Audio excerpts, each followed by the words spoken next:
Buenas tardes, muchas gracias por asistir a esta conferencia que es, como ven, sobre acústica submarina, así que va a ser un tema bastante interesante para todas las personas relacionadas con acústica o ingeniería naval. Y esta conferencia va a ser dada por el doctor Christopher Filluala, quien es graduado en física en la Universidad de Oxford y doctorado en física de la Universidad de Manchester en Inglaterra. Él es Fellow de la Acoustical Society of America y Fellow del Instituto de Acústica de Inglaterra. Trabajó por más de 20 años en el Laboratorio de Investigaciones Navales de Estados Unidos como físico investigador en una amplia gama de temas relacionados con la acústica submarina. Actualmente es profesor visitante en la Facultad de Física de la Pontificia Universidad Católica de Chile, donde realiza labores de docencia e investigación en física y acústica. Lo va a acompañar María Paz Rabó, quien es ingeniero civil en sonido y acústica de la Universidad Tecnológica de Chile y miembro estudiante de la Acoustical Society of America. Actualmente está realizando su doctorado en Ciencias de la Ingeniería en la Pontificia Universidad Católica en el Departamento de Ingeniería Hidráulica y Ambiental. Y su tema de investigación se enfoca en la modelación acústica de cardúmenes en el océano. Así que los dejo con esta muy interesante conferencia. Gracias.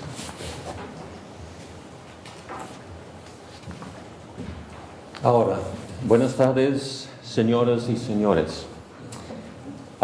Como el profesor dijo, mi nombre es Chris Fouillard y soy profesor visitante en la Facultad de Física de la Universidad Católica en Santiago. Y he venido hoy aquí junto con mi alumna de doctorado, María Rabó, para hablar de la acústica submarina y de su aplicación en la detección de cardúmenes en el mar. Me gustaría decir que para mí es un muy gran privilegio estar aquí porque durante 7 años trabajando en Santiago, yo nunca he visitado Valdivia antes, pero ya he recibido muchos buenos informes de la carrera de acústica acá en esta universidad. Ahora, permítanme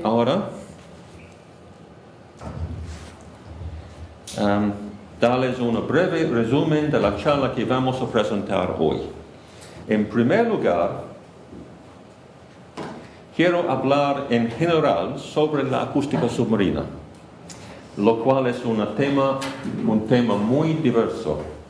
Voy a hablar de la motivación naval que originó este tema y algunas de sus aplicaciones más conocidas. Luego voy a continuar y hablar de la dispersión acústica de un pez, que es una fuente importante de reverberación de ruido que afecta el funcionamiento del equipo de sonar. Entonces voy a pasar la charla a María, que les informará acerca de algunas de las más recientes investigaciones que hemos hecho en la dispersión de los cardúmenes en el mar. Ahora, permítanme comenzar mostrando lo que es probablemente la aplicación militar más conocida de la acústica submarina.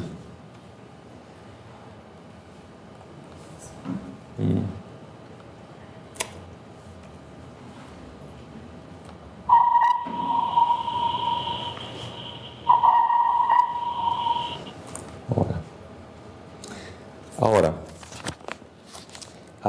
estoy seguro que muchos de ustedes han visto películas en las que un barco en la superficie intenta detectar y atacar un submarino usando sonar. Sonar es un método acústico que se desarrolló principalmente durante la Segunda Guerra Mundial para localizar objetos en el mar con la intención de destruirlos. La primera diapositiva ilustra cómo se hace esto. Y pues, esto es esto. Ahora, ustedes pueden ver que el barco en la superficie, aquí, emite un sonido cada pocos momentos en el mar. Si el sonido alcanza un submarino, o otro objeto, parte del sonido se refleja y vuelve al barco. Ya sabemos la velocidad del sonido en el mar y desde el barco se sabrá la dirección que se envía el sonido. Es posible localizar el origen del submarino y luego atacarlo. Este método de búsqueda de submarinos se llama ubicación de eco y utiliza el sonar activo. Se llama sonar activo debido a que el barco activamente hace un ruido que puede ser detectado después. Ahora, antes de continuar, déjenme decirles algunos detalles históricos básicos sobre el sonido en el mar para que puedan entender mejor lo que estoy hablando. Voy a hacerlo muy simple. La velocidad del sonido en el aire que nos rodea es de aproximadamente 330 o 31 metros por segundo. En el mar, el sonido viaja alrededor de 4,5 veces más rápido, con una velocidad de entre 1.480 y 1.550 metros por segundo. La profundidad del mar en la que podría ser operado el sonar es desde 0 metros hasta 5 kilómetros. Por supuesto, los submarinos no pueden andar a una profundidad de 5 kilómetros, pero necesitamos saber la acústica en esa gran profundidad con el fin de ser capaz de predecir la forma en que recibimos el sonido desde los submarinos. Ahora, mira, estas líneas. Ustedes pueden preguntarse, ¿por qué tenemos que usar el sonido en el mar para detectar submarinos? ¿Por qué no podemos usar radar, por ejemplo, desde acá, que se utiliza para detectar los aviones? ¿O por qué no podemos simplemente buscar los submarinos visualmente? ¿Ustedes han preguntado así? ¿Sí? Bueno, la razón es que las ondas de radio y las ondas de luz no pueden pasar fácilmente a través del mar. Las ondas de radio y las ondas de luz solo llegan a unos metros en el mar antes de que estén completamente absorbidos. Si alguien nada en una piscina donde el agua es muy clara, solo se puede ver con claridad a una distancia de aproximadamente 30 metros. El uso de un telescopio en el agua no ayuda.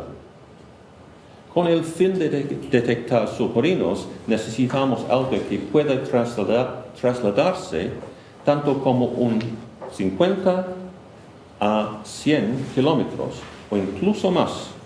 Por lo tanto, las ondas de radio y ondas de luz no son buenas para este propósito. Otro de los usos militares de la acústica submarina se llama sonar pasivo. Este fue muy utilizado durante la Guerra Fría entre las naciones occidentales y la Unión Soviética. En el sonar pasivo, el buque o submarino que está haciendo la búsqueda no crea un sonido activo en el mar. En su lugar, se escucha con atención a los sonidos de la otra nave. Ahora, por ejemplo, la escucha de los sonidos emitidos por el motor y la hélice, lo que pueden ser muy ruidosos. En esta figura vemos un submarino bajo el mar. En este caso, es el submarino que está en busca de la nave. Utiliza el ruido que viene de la nave para determinar la ubicación y el rango de la nave. Y ahora, ayer fuimos al río para un paseo, María y yo, y vemos el museo. Hay un submarino que es un museo a la orilla del río. Entonces, al frente del submarino hay algo que contiene un arreglo de hidrófonos para recibir el sonido. Aquí está adentro, hay una esfera con muchos hidrófonos. Pero en este caso, en los submarinos, en el río, está arriba. ¿Ok? Solamente para ustedes saben lo que es esa cosa en el submarino. Es por este propósito, buscar sonidos. Ahora, aquí otro uso militar de la acústica submarina. Una fuente acústica, aquí, externa es remolcado detrás del barco y utiliza el sonar para revelar la existencia, en este caso, no de submarinos, sino de minas. Obviamente, esta es una aplicación muy importante. Una vez que las minas han sido localizadas, pueden ser evitados por los buques en esta zona y posiblemente destruidos. Mientras que sonar fue desarrollado originalmente por razones militares, en los tiempos modernos se han desarrollado muchas aplicaciones civiles importantes. Esta diapositiva muestra varias de estas aplicaciones. A la izquierda vemos la detección de peces, que es nuestro tema principal en esta charla. Ítem B, aquí, muestra la tecnología llamada sonar de barrido lateral. Ítem C muestra un método llamado C-beam, es el nombre inglés, que utiliza un amplio abanico de señales, aquí, acústicas, para explorar una gran parte de los fondos marinos. Ítem F, aquí, muestra una técnica llamada perfil de subsuelo, que se utiliza para producir mapas sismológicas de la Tierra bajo el mar, aquí, bajo el fondo del mar, que tiene varias aplicaciones, en particular la búsqueda de petróleo.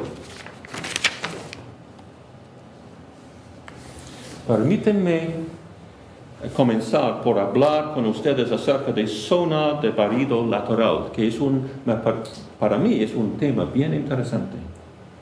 Me fascina. El sonar de barrido lateral se utiliza en agua que es comparativamente poco profunda para producir mapas de la estructura del fondo del mar y para localizar objetos como naufragios.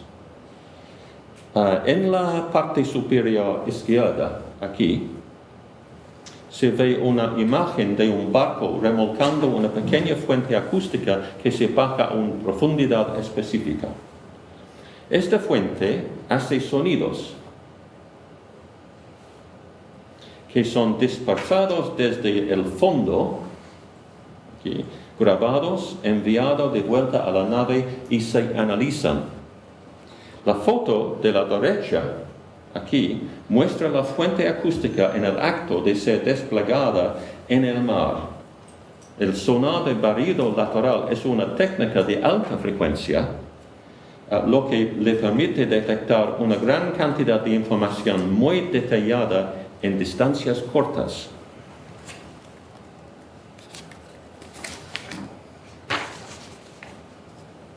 La siguiente diapositiva también se hizo por uso del sonar de barrido lateral de alta frecuencia. Lo que esto muestra es la estructura detallada de la superficie en el fondo del mar en alguna parte del océano. A la derecha, aquí, hay una zona que consiste principalmente de las ondas de arena expuestas. Se pueden ver claramente las ondas en la arena, que se han hecho como el agua pasa sobre la arena. A la izquierda, el fondo se compone principalmente de limo, que está cubriendo las ondas de arena. El limo es mucho más suave que la arena y la superficie es casi completamente plana. Tenga en cuenta la claridad con que el sonar de barrido lateral es capaz de distinguir los cambios en la naturaleza del fondo, lo que nos ayuda a entender más acerca de los procesos oceánicos. Esto tiene mucha importancia no solo para describir el océano, pero también en la operación más eficiente de los equipos de sonar militares.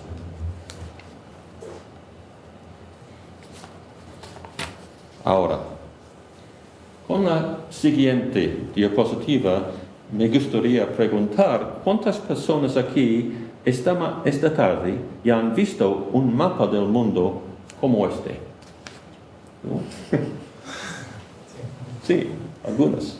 Bueno, por supuesto, podrán observar los continentes y... Sin embargo, ¿alguna vez han visto el detalle que se muestra en los océanos? Okay.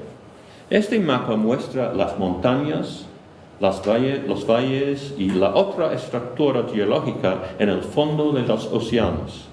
En el lugar donde ya trabajaba antes, en el laboratorio de la Armada de los Estados Unidos, había una gran reproducción de este mapa.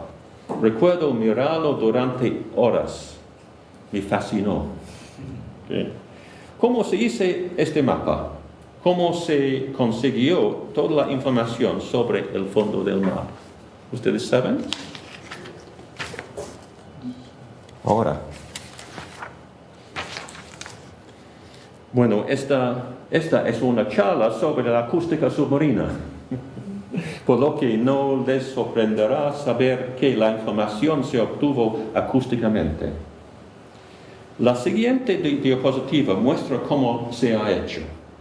En un proyecto que duraba muchos años y continúa todavía, varios barcos fueron enviados a cursos predeterminados a través de todos los océanos y mares del mundo.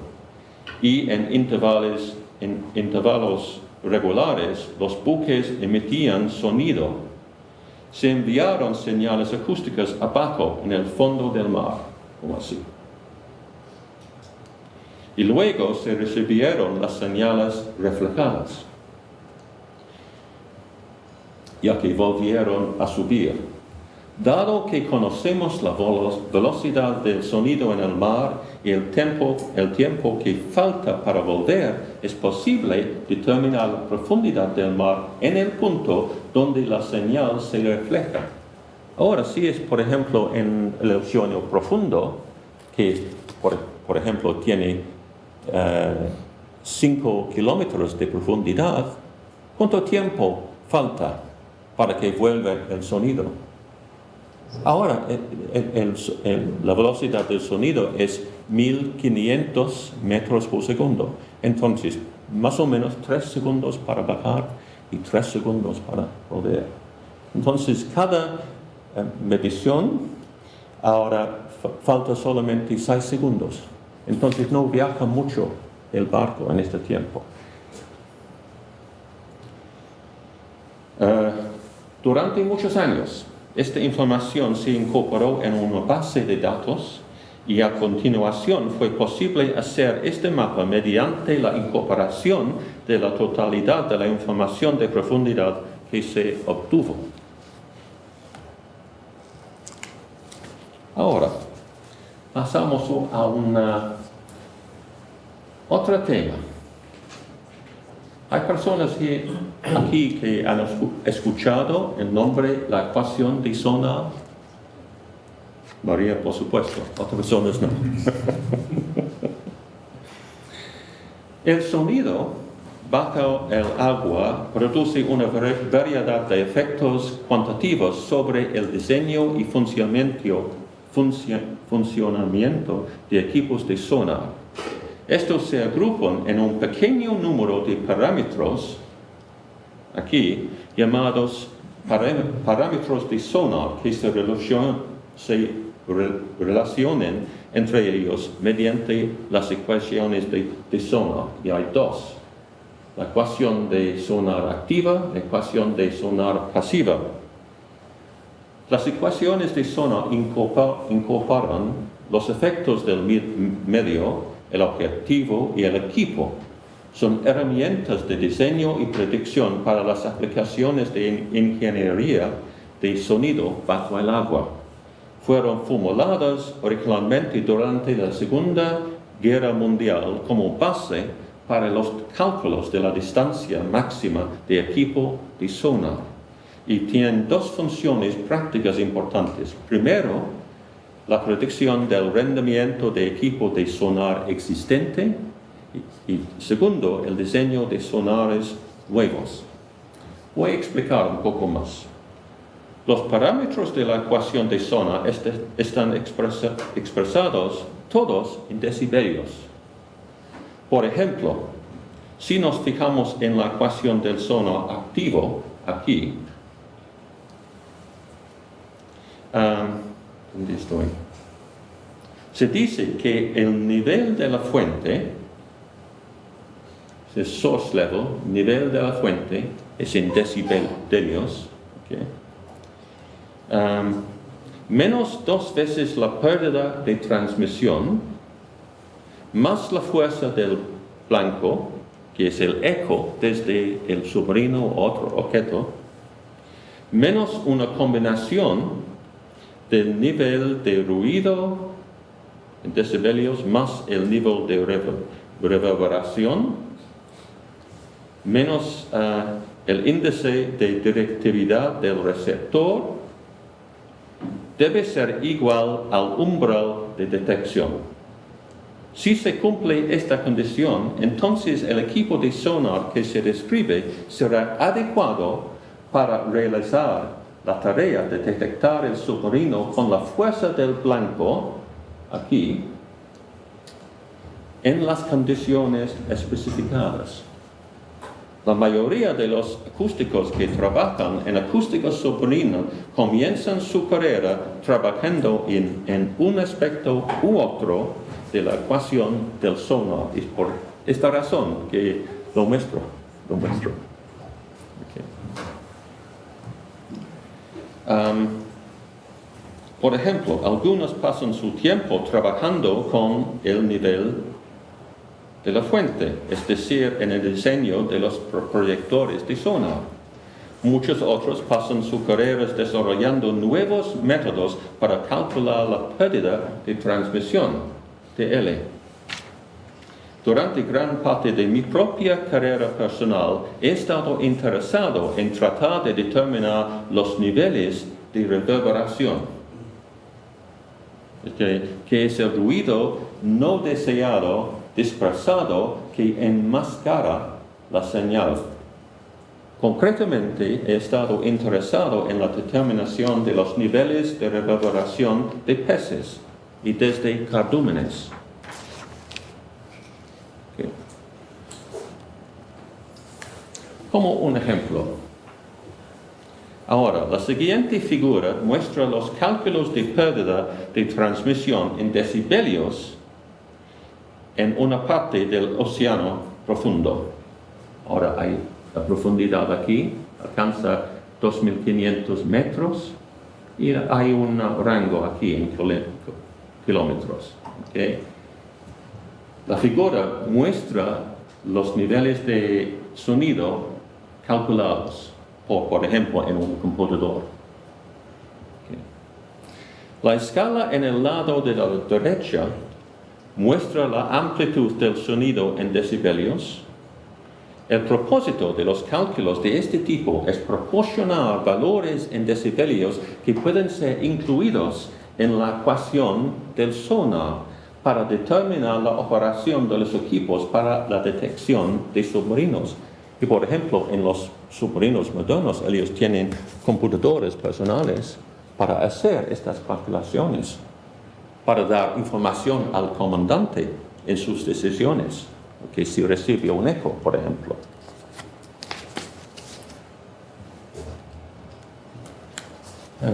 Ahora voy a enfocarme más en la reverberación. Como ya he dicho, gran parte de mi propia carrera se ha ocupado por la determinación de los niveles de reverberación en el océano. Reverberación hay de dos categorías.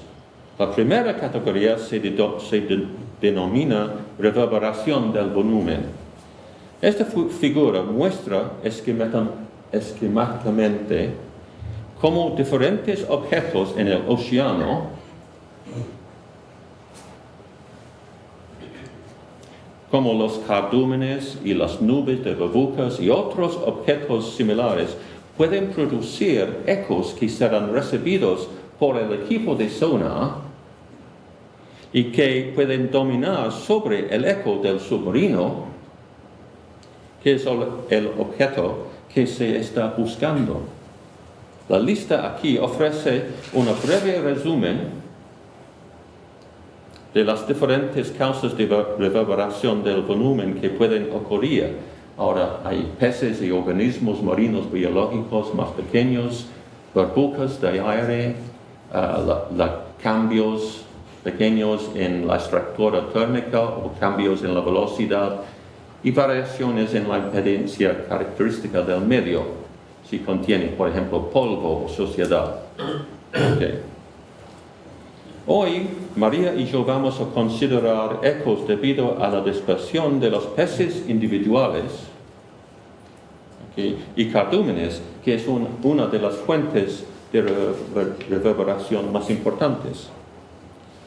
El grupo inferior, aquí, resume la otra fuente principal de reverberación, que es la dispersión de sonidos desde las superficies del mar, tales como el límite oceano entre el agua y la atmósfera por encima de ella, que se deforma continuamente por el paso de las ondas de agua, o de la parte inferior del mar, es decir, el límite entre el agua y la tierra debajo de ella.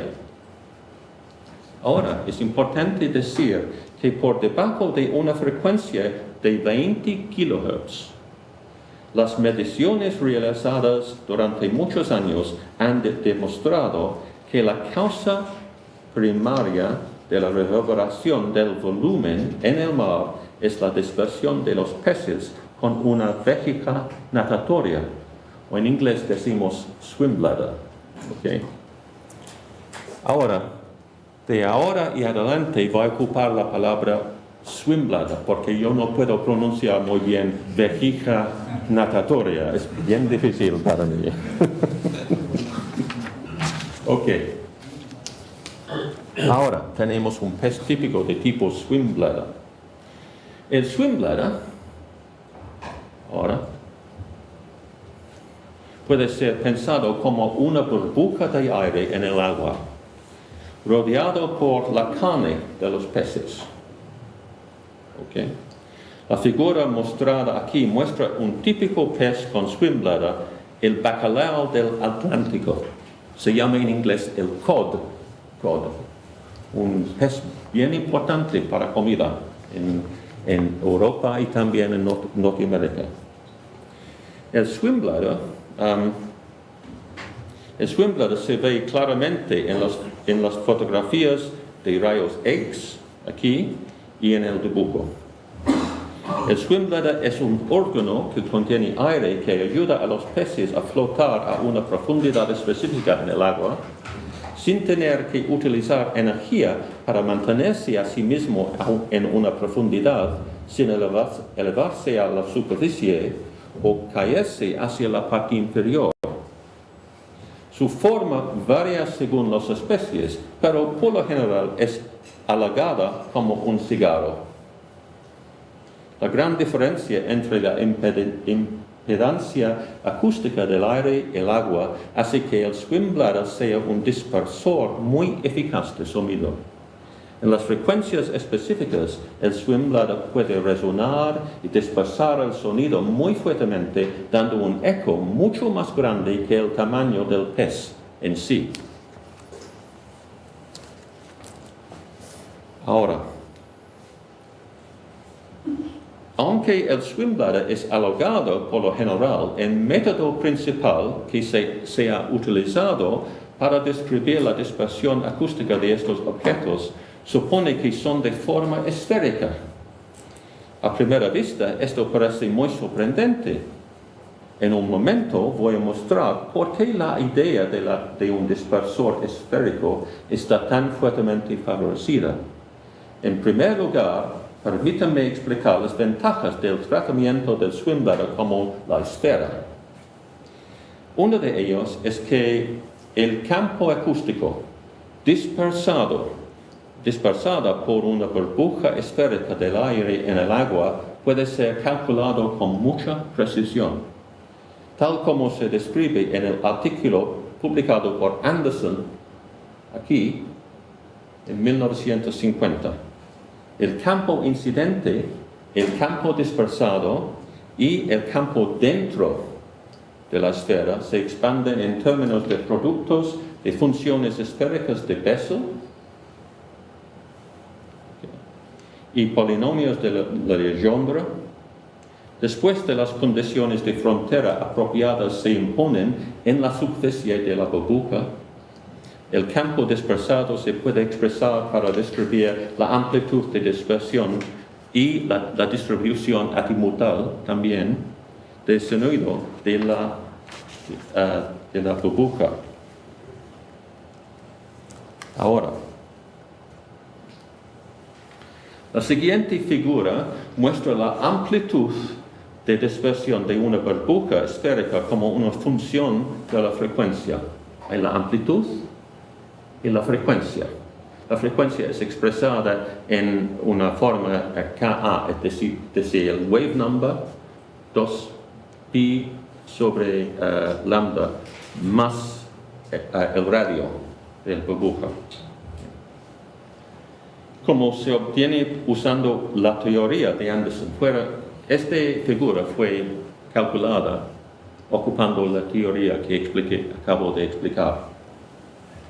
A medida que aumenta la frecuencia, se puede ver los peaks individuales que corresponden a las diferentes resonancias de los modos normales de la burbuja. Lo que quiero llamar su atención es el gran peak en el lado izquierdo. Difícil que ver, está. ¿Ok? Que es la respuesta de la resonancia monopolar. Esto ha sido cortado por un valor de 7 unidades, pero en realidad se eleva a cerca de 147 unidades en esta escala, que es mucho más grande que cualquiera de las otras resonancias. La resonancia monopolar se produce cuando la burbuja o swim bladder se expande o contrae de manera uniforme sin cambiar su forma, como así.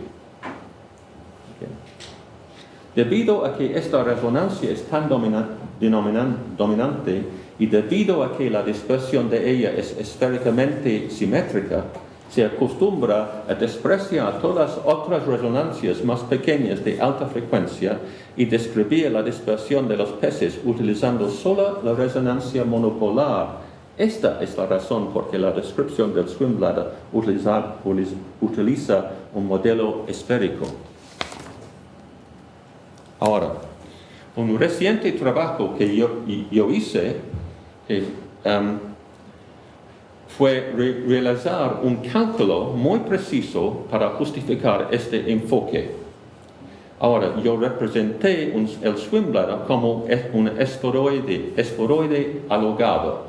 Es la ecuación de esferoide prolato. En realidad, le consideré como una... ahora, yo paso al próximo diapositiva.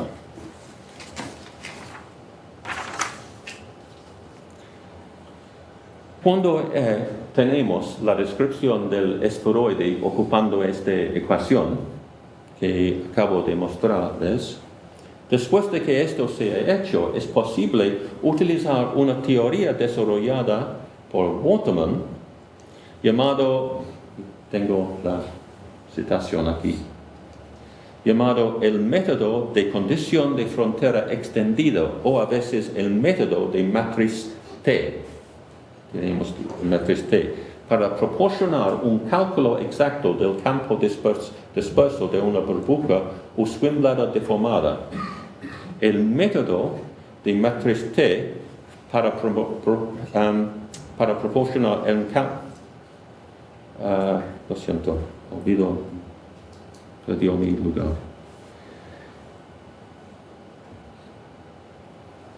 Para proporcionar un cálculo exacto del campo disperso de una burbuja o de swim-bladder deformada. El método implica la integración de productos de funciones de Bessel esféricas y polinomios de la Legendre alrededor de la superficie de los esferoides para calcular los elementos de la matriz T. Esto puede ser multiplicado, este matriz, mientras se forma, okay, puede ser multiplicado por el campo incidente para calcular el campo dispersado. De hecho, es una generación del método de Anderson para dispersores no esféricos. Ahora, es un resultado de mi artículo. Les voy a mostrar algunos de los resultados. La columna acá, que denota alfa, muestra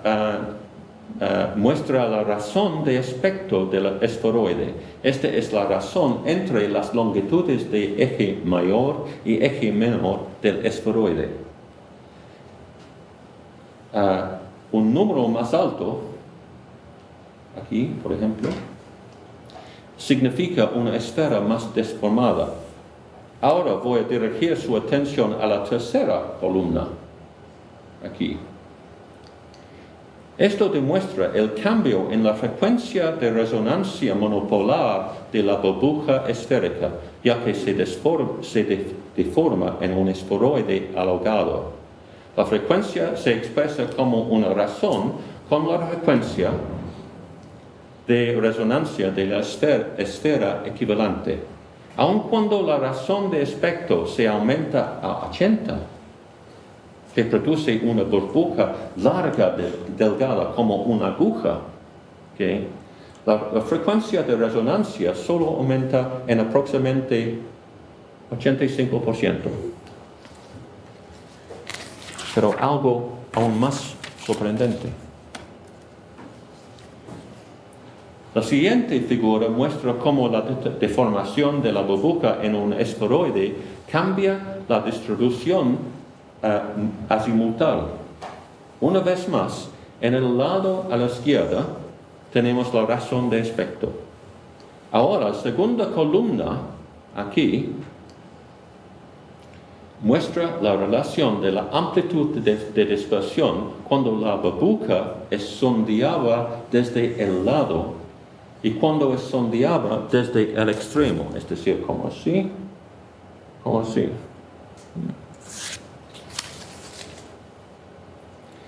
Ven ustedes que aun cuando la razón de aspecto llega a 80, la relación de la dispersión de los dos aspectos cambia desde 1 a 1.06, es decir, un cambio del solamente 6%. Esto significa que la dispersión es todavía esencialmente esférica, simétrica. Así que para describir la dispersión de la burbuja deformada o swim-bladder, sí es una buena aproximación al representarlo como una esfera. ¿Ustedes entienden? Ahora, la razón de aspecto de swim-bladders es solamente 6 o 7. Entonces solamente el cambio es menos que 1%. Entonces es simétrico como esfera. Ahora, por esta razón, el principal método que se ha utilizado para describir la dispersión acústica a bajas frecuencias de los peces con swim-bladder son modelos esféricos. Esto es muy útil, ya que permite que un swim-bladder sea representado por una burbuja de aire rodeada por una cáscara, por ejemplo, o una serie de cáscaras, donde se puede imponer parámetros de emotigación y otras propiedades en la burbuja para modelar los efectos de la carne del pez que rodea el swim bladder. La figura mostrada aquí muestra otro trabajo que hice hace varios años, en la que un swim bladder está representado por una burbuja rodeada por una casca muy delgada, elástica, que representa la fijación muscular a la cavidad interna del estómago del pez, y luego por una cubierta viscosa para representar el efecto de la amortiguación de la carne del pez alrededor. Mediante el ajuste de la elasticidad y la cubierta elástica y la viscosidad de la cáscara viscosa, fue posible modelar con precisión los datos de resonancia acústica de un bacalao colocado en una pequeña jaula que se mueve hacia arriba y hacia abajo en la columna de agua. Los puntos de datos en la figura arriba de la izquierda, aquí, son las que se toman a partir del experimento de Sand y Hawkins. La línea continua muestra el ajuste de los puntos de datos obtenidos con el modelo del swim bladder que acabo de describir. En la figura de la derecha se muestran las variaciones de elasticidad y la viscosidad que se utilizaron. Hemos sido capaces de realizar con éxito este análisis porque hemos sido capaces de asumir una forma esférica de la forma del swim bladder. Ahora voy a pasar el resto de la charla a María Paz. Gracias. Hola a todos, yo voy a terminar, finalizar esta charla contándoles un poco lo que hemos realizado en mi par de años de doctorado hasta ahora, relacionado obviamente con esto de la detección mejor dicho, la modelación de cardúmenes de peces del océano. Recapitulando, hasta ahora el profesor Christopher habló que podíamos pensar en un pez como una burbuja de aire, ¿sí? Si tomamos solamente el término monopolar de resonancia, que es esto de que la burbuja se expande y se contrae, debido a que la resonancia monopolar, aun cuando el swim bladder sea alargado, de todas formas radia de forma monopolar. Así que podemos un poco olvidarnos de esa expansión modal que vimos con funciones de Hanke, de Yender, y pensar en un modelo algo más simple que nos permite representar acústicamente el swim bladder, que es este de acá. Si nosotros decimos que podemos representar, digamos, el pez como una burbuja de aire que se contrae y que se expande, podemos modelar esa diferencia de volumen con un sistema de masa-resorte, ¿de acuerdo? Que vendría a ser esto. Es decir, para nosotros el volumen diferencial de la burbuja se expresa en un sistema de masa-resorte como este. Ahora, este sistema, si nosotros asumimos una onda continuous wave que incide y asumimos una solución armónica también, tiene una solución bastante simple y bastante conocida, que es esta, donde aquí tenemos la relación entre la frecuencia de resonancia y la frecuencia incidente, es decir, un típico filtro pasabanda. ¿De acuerdo? Esa es la forma en que nosotros modelamos ese pez con esa resonancia, con esa frecuencia de resonancia, que obviamente depende de la rigidez y la masa del sistema. Ahora, el amortiguamiento, hay ciertas relaciones semi-empíricas que se utilizan, desarrolladas principalmente por Rick Locke en el año 78, si no me equivoco, que permiten relacionar el amortiguamiento del sistema con cosas, por ejemplo, como la viscosidad de la carne del pez que está rodeando esta burbuja. ¿Okay? De esta forma nosotros podemos pensar en un pez como una especie de burbuja que está rodeada por carne de pez y que además podemos corregir la frecuencia de resonancia debido a que esto está alargado, pero de igual forma radia de forma monopolar. Vamos a ver acá, vamos a tocar. Entonces, como los peces generalmente no andan juntos, sino que andan de varios miles, un modelo para representar acústicamente un pez no es tan útil, por lo tanto tuvieron que desarrollar modelos para representar acústicamente cardúmenes de peces muy grandes. Esto se hizo mediante un modelo acoplado en el que ustedes tienen que pensar que cada pez recibe una señal externa, pero a su vez cuando empieza a radiar es también una fuente. Por lo tanto, cada uno de los peces está afectado no solamente por el campo incidente, sino por la radiación de todos los otros peces radiando. Esto nos obliga a trabajar en un sistema de ecuaciones acoplado, donde vamos a tener, como ya les dije, el campo incidente y además todas las interacciones entre los peces. Todas las interacciones acústicas. Por lo tanto, dado que nosotros podemos representar cada pez como una ecuación diferencial de segundo orden, si nosotros tenemos un sistema de peces acoplados, podemos pensar en un sistema de ecuaciones diferenciales de segundo orden acoplado, como se muestra acá, en donde aparte de tener el campo incidente, que es una onda plana externa, tenemos además toda la suma de las presiones que vienen de todos los otros peces. Con eso tenemos un sistema de ecuaciones acopladas como el que está acá.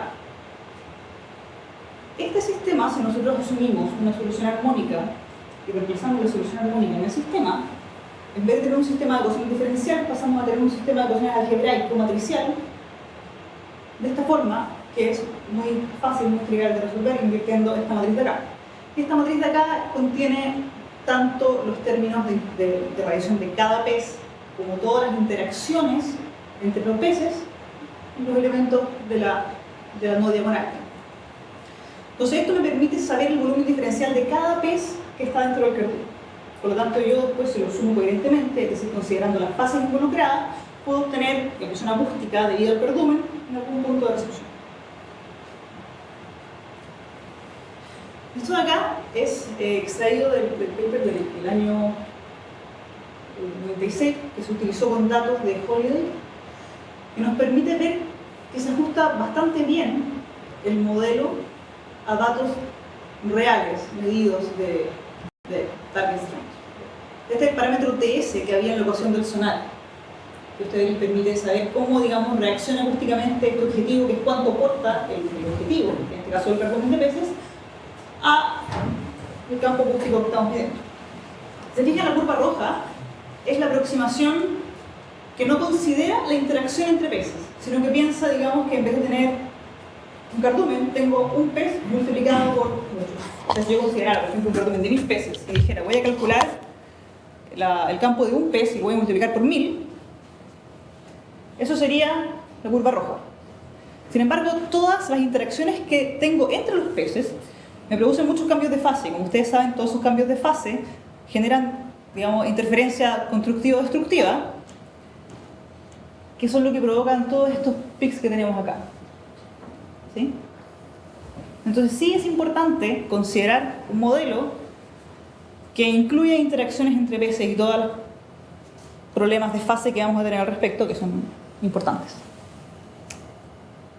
Entonces, esto hasta acá era historia conocida, que es lo que hemos hecho hasta ahora. En primer lugar, bueno, mi tema de tesis está enfocado en el dominio del tiempo.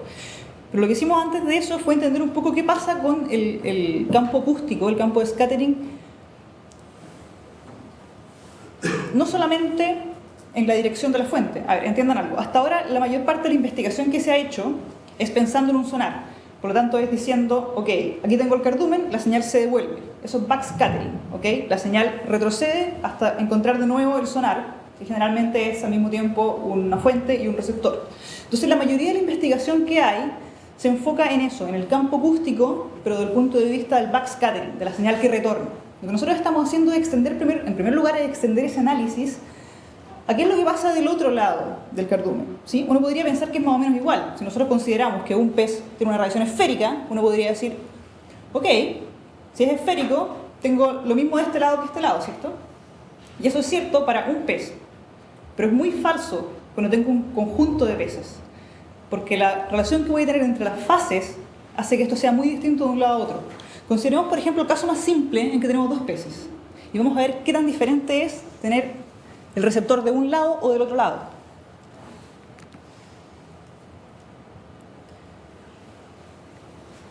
Fíjense que en este caso La señal incidente choca con este pez radia hacia un cierto receptor que está acá. Lo mismo con este otro pez. Sin embargo, la distancia total recorrida desde la fuente hasta el receptor en este pez es la misma que para este pez. Por lo tanto, aquí al final, cuando yo en este receptor sume los campos acústicos, obviamente considere la fase, no voy a tener problemas de interacción por fase, debido a que la distancia que recorre la fase depende exclusivamente de la distancia que recorre el sonido, bueno, y de la frecuencia, pero no voy a tener diferencias de fase porque la distancia recorrida fue la misma para cada frecuencia. Sin embargo, si yo tengo el receptor en el mismo lugar de la fuente, es decir, considero que el campo acústico lo estoy mirando como se devuelve en backscattering, tengo una diferencia en la señal, en la distancia total recorrida. Esa diferencia es aproximadamente igual a 2 veces la distancia que voy a tener entre los peces, ¿sí? Entonces lo que tengo es una señal de este tipo, en donde tengo esto que ustedes deben conocer como efecto peine, o como filter effect, que se produce cuando tengo dos fuentes radiando, y dependiendo de la distancia a la que estén esas fuentes, voy a tener este efecto de interferencia destructiva entre las dos fuentes. ¿Okay? Esto que se ve tan bonito para 2 peces es un caso absolutamente no real, ¿verdad? Como ya les dije, los cardúmenes de peces no son de 2, sino que son de varios miles. Pero esto puede significar, por ejemplo, que si yo miro en backscattering, tengo una señal, aparte que está llena de otros peaks, tengo una señal que es sucia en la zona de resonancia. Si yo veo esta señal, no sé bien dónde está la frecuencia de resonancia, que es una de las cosas básicas que a mí me interesa saber. ¿Dónde está la frecuencia de resonancia? Aquí no puedo ver bien dónde está la frecuencia de resonancia. Sin embargo, si yo analizo el cardumen del otro lado, de la señal que me viene para el otro lado, en forward scattering, la señal, al no tener todos estos problemas de interferencia de fase, es una señal mucho más limpia. ¿Sí? Ahora, ustedes pueden ver el pic, sí, aquí. Pensemos que esto no está, este es el pic de resonancia. ¿Okay? Ese pensemos que no está, en verdad, es muchos meses de saber por qué esto era así. Estoy un poco fome para explicarlo ahora, así que son cosas más entretenidas, que tengo poco tiempo además. Entonces lo que hemos hecho hasta ahora es tratar de explicarnos este fenómeno de scattering, pero del otro lado del cardumen, ¿sí? Es un trabajo predominantemente teórico que, ¿verdad?, implica estar frente a MATLAB todo el día.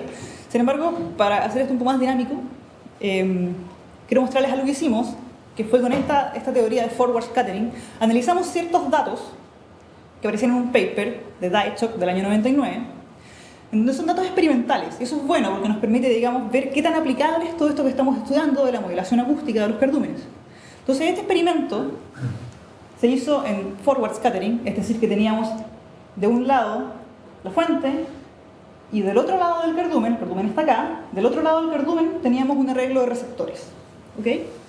Estos datos fueron analizados y fueron publicados en el año 99, pero fueron analizados con teoría de backscattering, ¿sí? Entonces nosotros, buscando datos que nos permitieran probar esto del forward scattering, acuérdense que backscattering es que la señal retrocede hacia la fuente y forward scattering es la señal que sigue. Nosotros, buscando datos que nos permitieran validar un poco lo que estábamos viendo, dimos con este paper. Este paper nos dimos cuenta que estaba analizado usando backscattering, así que propusimos analizarlo con la teoría completa en forward scattering, un análisis un poco más real de cómo debería ser. Bueno, estas son como son figuras sacadas del paper de Dietschok del año 99. Estas son las curvas que calcularon de pérdida de transmisión, y con estas curvas de pérdida de transmisión se llegó, digamos, a esta tabla, que esta tabla es del paper que lanzamos ahora a la Acústica Society of America, que lo que dice esto es decir, ok, yo fui capaz de, por ejemplo, detectar una frecuencia de resonancia de 1,5 kHz de día a tal profundidad, y este valor es consistente, por ejemplo, con una cierta cantidad de peces, en este caso 3000, a una cierta densidad. O sea, de lo que se trataba esto era más o menos de tratar de predecir qué tantos peces hay en el cardumen mediante la señal acústica que capturamos, que en este caso es pérdida por transmisión versus frecuencia. ¿Ya? Entonces, aquí viene la parte simpática. Nosotros, cuando hacemos modelos, yo voy a mi computador y abro MATLAB, y hay muchos parámetros para ingresar, ¿sí? El comportamiento de un cardumen depende, por ejemplo, del tipo de pez, del tamaño del swim bladder, pero no depende solamente de eso, también depende de la configuración espacial, de la distancia que hay entre peces, de la profundidad a la que están los cardúmenes, de muchas cosas, que para uno cuando está modelando son simplemente parámetros que se ingresan. Pero a la hora que tú quieres trabajar con datos reales, empieza toda una odisea de tratar de calibrar los modelos con datos reales. Esos datos reales muchas veces hay que sacarlos de literatura anterior, publicada, y ese trabajo es una cosa bastante titánica, porque obviamente un paper que recolecta datos de un lugar o de pocos lugares en algún instante de tiempo. Entonces generalmente es un trabajo bibliográfico enorme. Entonces, por ejemplo, tipos de... todas estas cosas son sacadas de literatura. Por ejemplo, la forma del cardumen. El cardumen no siempre es esférico, generalmente es como una galleta grande, ¿sí? Un esferoide o plato, una galleta. ¿Cuáles son más o menos las dimensiones del cardumen? También está medido por literatura, 6 por 2 metros, 6, 2 metros. ¿Qué tan densos, qué tan cerca están los peces unos de otros? También hay datos de literatura para eso, ¿sí? Generalmente la distancia es como la de un pez a otro. O sea, si el pez es de este tamaño, el espacio es de este tamaño y después viene un pez de este tamaño. Pero eso también está en la literatura, ha sido medido en el océano, como ha sido medido con experimentos controlados, en piscinas y ese tipo de cosas. ¿Y qué tantos peces hay dispersos versus qué tantos peces hay en cardúmenes? ¿Y qué cosas sí?